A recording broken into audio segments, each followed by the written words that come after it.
Hi, welcome to PSR studies. ఈరోజు ఆంధ్రప్రదేశ్ తెలంగాణలో competitive exam రాసే విద్యార్థులకు వచ్చేసి భారతదేశ వ్యవసాయం గురించి ఇంపార్టెంట్ పాయింట్స్ అండ్ బిట్స్ రావడం జరిగింది. ఎవరైతే కాంపిటేటివ్ ఎగ్జామ్ రాస్తున్నారో ఆ స్టూడెంట్స్కి తప్పకుండా ఇది యూజ్ అవుతుంది. ప్లీజ్ అండి, వీడియో చూస్తున్న వాళ్ళు తప్పకుండా వీడియో లైక్ చేయండి, ఛానల్ని సబ్స్క్రైబ్ చేసుకోండి. చాలా తక్కువ మంది చూస్తున్నారు, వాళ్ళు కూడా లైక్ చేయట్లేదండి. లైక్ చేయండి. నేను ప్రొవైడ్ చేసే కంటెంట్ మీకు తప్పకుండా యూజ్ అవుతుంది.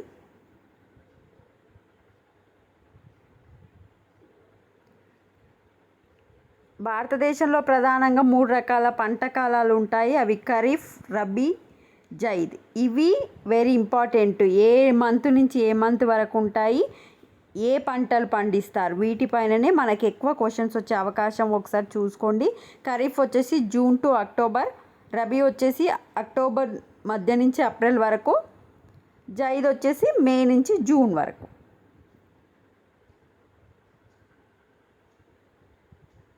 సో ఎలాంటి టైప్ ఆఫ్ క్వశ్చన్స్ వస్తాయని కూడా ఇక్కడ ఇచ్చారు, చూసుకోండి. వీడియోని లైక్ చేయండి ప్లీజ్. Thanks for watching.